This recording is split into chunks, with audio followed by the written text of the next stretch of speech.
है, माड़े बंदे की क्या चलनी है, तो कुछ भी नहीं होना हमारे लिए। मैं गरीब हूँ, मैं क्या करता इसके आगे। अस्सलाम वालेकुम जी, आप देख रहे हैं वॉइस ऑफ सियालकोट और मैं हूं नदीम गौरी। ये वक्त किसकी रौनक पे हाथ डाल गया, अरे ये कौन बोल रहा था खुदा के लहजे में। तो आज हम ऐसे ही लहजों पर बात करने जा रहे हैं कि जिनको लोग मसीहा समझते हैं, अपनी कंप्लेंट्स लेकर जाते हैं, अपने मरीज लेकर जाते हैं, लेकिन उसके बाद वो किस तरह खुद साख्ता खुदा बनकर उनको ट्रीट करते हैं। ये वीडियो में एक ऐसा वाकया सुनाने जा रहा हूँ जो हमने अपनी आंखों से देखा। तो ये वीडियो और कोई देखे ना देखे, लेकिन खसूसन हमारी रिक्वेस्ट है कि वाईडीए जो यंग डॉक्टर एसोसिएशन है उनको जरूर देखनी चाहिए, क्योंकि ये सारा कुछ इन्हीं की वजह से हो रहा है। तो एक मिनट नहीं लगाते पूरे पंजाब को बंद कर देते हैं। यंग डॉक्टर्स को हदायत जारी कर दी जाती है कहीं पर कोई भी मरीज चेक ना किया जाए। एमबीबीएस की डिग्री हासिल करने के लिए 5 साल तक दिन रात एक कर देते हैं, लेकिन हमें तो यही लगता है कि 4 साल तक शायद स्टडी की जाती है और 1 साल इनको देख के ऐसा ही लगता है आजकल के यंग डॉक्टर्स को कि 1 साल में शायद इनको बताया जाता है कि आप खुद साख्ता खुदा हैं। आपके आगे कोई बोल नहीं सकता, आपके आगे कोई कंप्लेन नहीं कर सकता, ऊंची आवाज में बात नहीं कर सकता, आप चाहे कुछ भी कर लें। तो ये तो ज्यादती वाली बात है। आज हमने जो वाकया अपनी आंखों से देख लिया वो हम दिखा भी सकते हैं, लेकिन ये सिर्फ इनकी कहानी नहीं, ये 3 डॉक्टर्स की, बल्कि ये कहानी पूरे पंजाब के यंग डॉक्टर्स की है। शायद ऑल ओवर पाकिस्तान ही ऐसा हो, लेकिन हमें तो लगता है, और ये सिर्फ और सिर्फ वाईडीए की वजह से है। पीछे वाईडीए खड़ी है, पीछे एक बड़ी तंजीम खड़ी है। तो हमें उम्मीद है कि वाईडीए का कोई ना कोई तर्जुमान तो बताएगा, भाई हम ऐसा नहीं करते, हमने ऐसा अलाउ नहीं किया। इन डॉक्टर्स को डिग्री देने से पहले पहले इनकी कुछ ना कुछ काउंसलिंग करनी चाहिए, कोई ऐसे कोर्सेज करवाने चाहिए जिससे इनको अंदाजा हो कि अगर किसी की माँ मर जाए, किसी का बाप मर जाए, किसी का भाई बहन को अगर कुछ हो जाए, तो उनके साथ मिसबिहेव करने की बजाय, उसको मुकदमे दर्ज करवाने की धमकियां देने की बजाय, उसको मारने गिरेबान से पकड़ने की बजाय आप उसको हौसला भी दे सकते हैं। उसकी तो सिचुएशन ही ऐसी है कि उसका प्यारा दुनिया से चला गया, तो वो अगर आपके साथ थोड़ा-सा मिसबिहेव कर रहा है, कोई मिसअंडरस्टैंडिंग हो गई है, तो आप उस मिसअंडरस्टैंडिंग को प्यार से, मोहब्बत से, दिलासा देकर, उसके आँसू पोंछकर, उसको गले लगाकर दूर कर सकते हैं भाई। ना कि आपको पता हो कि हमारे पीछे बड़ी पावर खड़ी है, बड़ी ताकत खड़ी है, बड़ी तंज़ीम खड़ी है और हमने इनको कुछ नहीं समझना, कीड़े-मकोड़े समझना है। अगर कोई मरीज़ का लवायकीन आ जाते हैं कि भाई मेरी माँ क्यों मर गई? भाई क्या किया आपने? आप उसको प्यार से समझा सकते हैं, उसको गले लगा सकते हैं, उसके आँसू पूछ सकते हैं, मतलब और बड़े तरीके हैं। लेकिन आप अगर उसको इस तरह ट्रीट करेंगे, क्योंकि आज हमने अपनी आँखों से देख लिया, अफ़ज़ल इलेक्ट्रॉनिक से, अफ़ज़ल हार्ट सेंटर वालों से, शायद वसीम साहब हैं कोई, वो यहाँ पर इनको फंडिंग करते हैं। उनको भी चाहिए कि यहाँ के फंडिंग करने के साथ-साथ यहाँ का चक्कर भी लगाएँ भाई। इन डॉक्टर्स का रवैया भी लोगों से देखें कि क्या रवैया है, किस तरह ये लोगों को ट्रीट करते हैं। सबसे पहले तो आप ये वीडियो नाम देख है लें। हसीब और मैं हूँ अपनी मम्मा को अस्पताल लेके आया था, तो डॉक्टर को आके बोला मैंने, डॉक्टर साहब मेरी वालदा को तबीयत ठीक नहीं है तो चेक कर दें। डॉक्टर साहब कोई फ़ोन पे लगा हुआ है, तो कोई हंस रहा है, कोई बातें कर रहा है। डॉक्टर साहब चेक करते हैं, डॉक्टर साहब आराम से चेक कर लेते हैं, क्या हो गया, मसला क्या है। 15 मिनट गुजर गए हैं, फिर बुलाया, डॉक्टर साहब आ जाएँ। आ रहे हैं, बुला रहे हैं, उसको आवाज़ ही है दूसरे को, बात सुन, इनको चेक करना, पर्ची ले के आओ। पर्ची लेने गया हूँ, पर्ची ले के आया हूँ, आधा घंटा खड़ा कर दिया। मैं पहले एक मरीज़ का लिख लूँ फिर तुझे बताता हूँ। मेरी मामा की हालत सीरियस थी, ठीक है ना, इन्होंने फिर भी चेकअप नहीं किया। बाद में मेरी मम्मा की डेथ हो गई थी। डेथ होने के बाद मैंने आधे घंटे बाद जाके पूछा था इनको, तो इन्होंने बोला था हाँ डेथ हो गई हुई है। इन्होंने पहले नहीं बताया, तो इनको मैंने यही पूछा था कि मुझे क्यों नहीं बताया। तो इन डॉक्टर साहब 2 डॉक्टर थे और एक लेडी डॉक्टर थी, इन तीनों ने मुझे गिरेबान से पकड़ के घसीटा है, ठीक है, और पूरे अमले ने मुझे घेर लिया था। घेर के इन्होंने धमकियाँ लगाई हैं, तुम पे पर्चा दे देंगे, मैं गरीब हूँ, मैं क्या करता इसके आगे।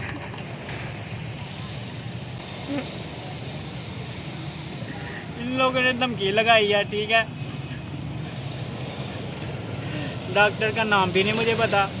3 डॉक्टर थे, ठीक है, एक लेडी थी, 2 जेंट्स थे। क्या माड़े बंदे की क्या चलनी है, तो कुछ भी नहीं होना हमारे लिए।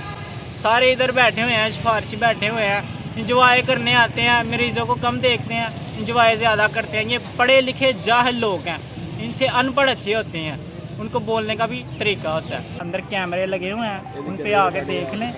मरीज़ भी थे, वो भी कह रहे थे गलत कर रहे हो आप, गिरेबान से क्यों पकड़ा है। तो हमारी रिक्वेस्ट यही है कि इस बच्चे की बात का एतबार करने से के साथ-साथ यहाँ की सीसीटीवी फुटेज भी निकलवाई जाए, ताकि आपको पता चले असल वाक़या हुआ क्या था। भाई ये बच्चा जो रो रहा है, उसकी वालिदा, ना सिर्फ़ इस बच्चे के साथ मिसबिहेव किया गया, बल्कि हम वहीं पर खड़े थे, तो वहीं पर उसी वक़्त उनकी जो ख़ातून वफ़ात पा गईं। ज़िंदगी मौत तो अल्लाह के हाथ में है। हम बिल्कुल नहीं कहेंगे कि ये डॉक्टर्स की ट्रीटमेंट ना होने की वज़ह से उनकी वफ़ात हो गई। नो, ऐसा बिल्कुल नहीं, क्योंकि उनकी वफ़ात हो गई। ये ज़िंदगी मौत डॉक्टर के हाथ में तो नहीं, डॉक्टर ने तो अपना किरदार अदा किया। लेकिन उसके बाद का जो किरदार था, जो वफ़ात पा गई, उनकी बेटी अंदर एंटर हुई, उसके बाद वहाँ पर सिक्योरिटी जो इंचार्ज था, वो वहाँ पर बता रहा था, मैं नेवी से, मैं फलाँ जगह से, मैं रिटायर आर्मी, मैं फलाँ जगह से आया हूँ, हम लोग यहाँ पे मैनेज कर रहे हैं। हम लोग भई इसको लेडीज़ सिक्योरिटी को बुलाओ, इसको बाहर लेके जाए। वो चीख रही थी कि भई मुझे अपनी वालिदा को देखने दो, मुझे अपनी वालिदा के पास जाने दो, क्या हुआ है मेरी वालिदा को? उसके आँसू देखे नहीं थे जा रहे, लेकिन उस मतलब रिटायर ऑफिसर्स ने, वहाँ पे जो सिक्योरिटी के इंचार्ज थे भाईजान, बड़े ही सख्त किस्म के थे। उन्होंने उस बीबी को, उस खातून को बाहर भेज दिया। आप ये सीसीटीवी कैमरे चेक कर सकते हैं, आप ये भी सीसीटीवी कैमरों में चेक कर सकते हैं। 26 फरवरी है, सोमवार का दिन है। अगर आप दोपहर पौने 1 बजे से लेकर सवा 1 बजे तक की वीडियो चेक कर लें, सीसीटीवी कैमरे उस पूरे कंपाउंड में लगे हुए हैं। शायद इसी वजह से कि अगर कोई मिसबिहेव करता है, यहाँ पर तोड़-फोड़ करता है, कोई बदतमीज़ी करता है, कुछ भी करता है डॉक्टर्स के साथ, सिक्योरिटी अमले के साथ, तो उसकी वीडियो वायरल की जाए, उस पर मुकदमा दर्ज करवाए जाएँ। लेकिन क्या इस बच्चे की, जिसकी वालिदा वफ़ात पा गईं, क्या उनकी वीडियोज़ भी बाहर निकलेगी? आप खुद तो चेक करें। वसीम साहब, आप यहाँ पर फंडिंग करते हैं, आपसे मैं मुखातिब हूँ, आप भी जाकर ये पौने 1 बजे से लेकर सवा 1 बजे तक 26 फरवरी की ये वीडियो निकलवा के ज़रा चेक तो करें। किस तरह आपके डॉक्टर्स ने यहाँ पर उस बच्चे का गिरेबान पकड़ लिया, उसको धमकियाँ दी गईं, सिक्योरिटी को बुलाओ, मुकदमा दर्ज करवाया जाए, इनको ऐसा किया जाए। उस खातून, उस सिक्योरिटी इंचार्ज की वीडियो चेक करें, वालिदा वफ़ात पा गईं और वो बेटी अपनी वालिदा को देखने के लिए जाना चाहती थी, तो आपके सिक्योरिटी इंचार्ज ने सख्त लहजे में स उसको बाहर भगा दिया कि जाएँ, आप किसी और को लेके आएँ ताकि वो बॉडी यहाँ से रिसीव करे। तो इस तरह तो सर ये फंडिंग क्या आपकी काम आएगी?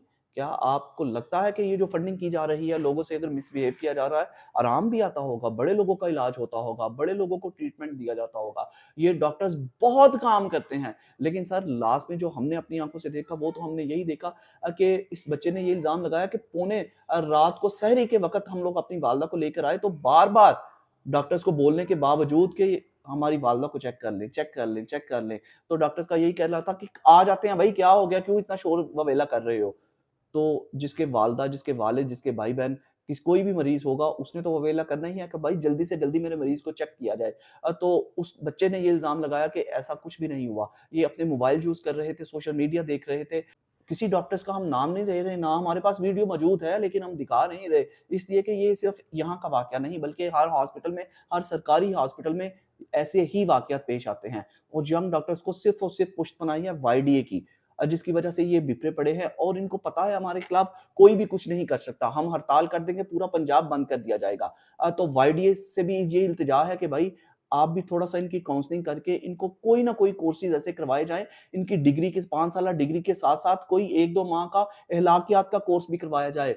कोई इनको बर्दाश्त का कोर्स भी, टॉलरेंस का कोर्स भी करवाया जाए, ताकि इनको अंदाज़ा हो कि भाई जिसके वालिद-वालिदा, जिसका कोई अज़ीज़ व अक़ारब, जिसका कोई प्यारा इस दुनिया से चला जाए, उसने आपके साथ अगर तलख़ कलामी की, तो उसको किस तरह हैंडल करना है भाई। आपने उससे दस्तो गिरेबान नहीं होना, आपने उसको प्यार से, मोहब्बत से गले लगाकर, उसके आँसू पूंछ कर उसको समझाना है, भाई ऐसा नहीं हुआ, ऐसा हो गया। ज़िंदगी मौत हमारे हाथ में नहीं थी, हमने बड़ी कोशिश की लेकिन बचा नहीं सके। इस तरह भी हो सकता है, अगले का आधा दुःख वहीं पर ख़त्म हो जाता है। ऐसे कोर्सेज़ भी करवाए जाएँ। सिर्फ़ इनके साथ डॉक्टर्स 5 साला डिग्री लेकर डॉक्टर बनाने की बजाय माज़रत के साथ इनको इंसानियत भी सिखाई जाए। ये लोग पहले ही मरे पड़े हैं, सरकारी अस्पताल का रुख करते हैं, गरीब लोग हैं। आपके आसरे पर आते हैं, आप, अल्लाह पाक ने आपको मसीहा के तौर पर इनके सामने पेश किया है। लेकिन आप ऐसे करेंगे तो फिर कैसे चलेगा? अगर ऐसा ही करते रहे, और ऐसा ही होता रहा है माज़ी में भी, प्रेज़ेंट में भी यही हो रहा है और आगे फ्यूचर में भी हमारे साथ यही होगा। तो खुदारा इस पर कोई ना कोई ऐसे कवानीन बनाए जाएँ, आपकी तंज़ीमों की जानिब से ही अगर बना लिए जाएँ। सरकार की जानिब से ना तो किसी को कभी रिलीफ़ दिया गया है और ना ही हमें कोई उम्मीद है कि सरकार की जानिब से ऐसा कोई रिलीफ दिया जाएगा कि लोगों के साथ प्यार मोहब्बत से कोई अच्छा सलूक किया जाएगा, उनको फैसिलिटेट किया जाएगा। सरकारी अस्पताल में भी प्राइवेट बंदा बैठकर फंडिंग कर ये पूरा अदारा चला रहा है। ये बड़ी ही अच्छी बात है, लेकिन अगर इस अदारे के अंदर इतनी बड़ी फंडिंग होने के बावजूद अखलाकियात का दामन छोड़ दिया जाए, लोगों से मिसबिहेव किया जाए, लोगों को मुकदमों में फँसाने की, उनसे मतलब इस तरह के उनको तकलीफ़ दी जाए, तो फिर क्या फ़ायदा आपकी फंडिंग का वसीम साहब? आप भी ज़रा चेक कर लीजिएगा। फ़िलहाल अगर किसी ने मज़ीद इस स्टोरी पर बात करनी हुई तो हम हाज़िर हैं। हम भी कोशिश करेंगे कि सियालकोट के जो सरबराह हैं वाईडीए के, उनके साथ राब्ता करके उनको रिक्वेस्ट की जाए, सर ये अपने यंग डॉक्टर्स को कुछ तो समझाएँ। जूनियर्स डॉक्टर हैं, इनको ख़्याल करना चाहिए कि किसी का कोई प्यारा चला जाए तो क्या हाल होता है। फ़िलहाल इस स्टोरी से अपने भाई नदीम गोरी को इजाज़त दीजिए। अपना बहुत-सा ख़्याल रखिएगा और हमें दुआओं में याद रखिएगा। अल्लाह हाफ़िज़। पाकिस्तान ज़िंदाबाद।